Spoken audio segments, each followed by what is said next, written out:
जय माता दी, हर हर महादेव। आप सभी भक्तों को आइए जानते हैं कि एक छोटी सी कहानी है माँ वैष्णो की। उस माध्यम से जानते हैं कि जो है लालच का कितना बुरा प्रभाव पड़ता है। इसलिए हमें जीवन में कभी भी लालच नहीं करना चाहिए। इस कहानी के माध्यम से आपको पता चलेगा लालच करना कितना बुरा होता है। आइए जानते हैं माता दी। एक भक्त था, बहुत ही लालची भी कह सकते हो उसे, आप कुछ भी कह सकते हो, क्योंकि सबके मन में इच्छा रहती है कि धन प्राप्त हो और धन से सब नकारे करें, तो उसे लालची भी नहीं कहा जाता। लेकिन उसको मतलब जितना मिलता था भगवान की कृपा से, उसमें उसको संतोष नहीं था, उसको और चाहिए था।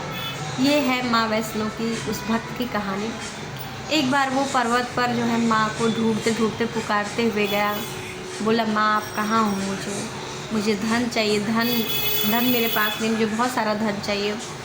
तो वो ऐसे ही पुकार रहा था, रो रहा था, बिलख रहा था। तो माँ को उस पर दया आई। माँ एक बुट्टी का वेश बनाकर वहाँ पर आई और बोली, बेटा तुम क्यों रो रहे हो? तो वो बोला कि जो है माँ मुझे धन चाहिए, मेरे पास जो है धन नहीं है। बोले, बस इतनी सी बात है? तो ठीक है, वो देखो सामने गुफा दिख रही हो, उस गुफा में बहुत सारा धन है, आप जाके ले सकते हो, उसका आपको जितना धन चाहिए उठा सकते हो। तो बोला कि वो बहुत खुश हुआ। वो बुढ़िया का धन्यवाद देते हुए कहा, और उसको पता नहीं न चला कि बुढ़ी के रूप में माँ स्वयं यहाँ पे आई थी और उसको दर्शन देके उसको उसका मार्ग बताया। तो बोला अच्छा ठीक है। फिर वो सामने वाली गुफा में गया, उसको बहुत सारा धन दिखाई दिया वहाँ पे। जब बहुत सारा धन दिखाई दिया तो उसके मन में लालच आया। बोला कि अगर मैं अपने साथ कोई बोड़ी वगैरह ले आता तो ये सारा धन बटोर लेता। वो जैसे जैसे जिधर जिधर देख देखता, जहाँ नज़र डालता उसको वहीं धन धन नज़र आता। वो अपनी झोली में धन उठाने लगा। उठाते उठाते मतलब अचानक से ऐसा हो गया कि वो पर्वत की गुफा का रास्ता बंद होने लगा। बंद होते होते पूरा ही गुफा का रास्ता बंद हो गया। फिर वह जो है फिर से घबराने लगा और फिर से उस बुढ़ी माँ को याद करने लगा और बोला कि मैं जब मेरा जान ही नहीं रहेगा, मेरे शरीर से अगर प्राण ही छूट जाएंगे तो मैं इस धन का क्या करूँगा। इसलिए जो है फिर से वो माँ को याद करने लगा, उसी बुढ़ी को याद करने लगा और प्रार्थना करने लगा कि माँ मुझे समझ में आ गया कि मुझे ज़्यादा लालच नहीं करना चाहिए, इसलिए बच्चे के लिए आप जितना ज़रूरी रहता है आप स्वयं उतना देती हो, इसलिए मुझे क्षमा कीजिए और मुझे यहाँ से बाहर निकालिए।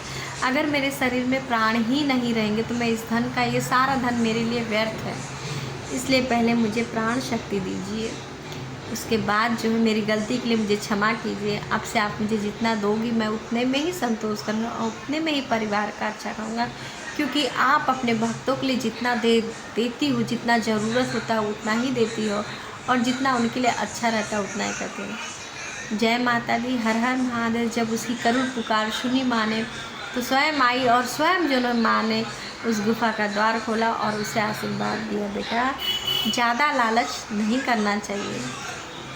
तुम्हें ये बात मैं अगर समझाती तो समझ में नहीं आता है, इसलिए मैंने तुम्हारे साथ ऐसा करना पड़ा, तुम्हें समझाने के लिए ज़रूरी था।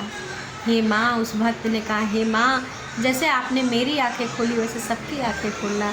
मैं आपको शत प्रणाम करता हूँ। सबको अपना मार्गदर्शन दिखाना, सबको सही और धर्म का मार्ग दिखाना। जय माता दी, हर हर महादेव। आप सबको कहानी अच्छी लगी हो प्लीज़ कमेंट में जय माता दी अवश्य लिखें।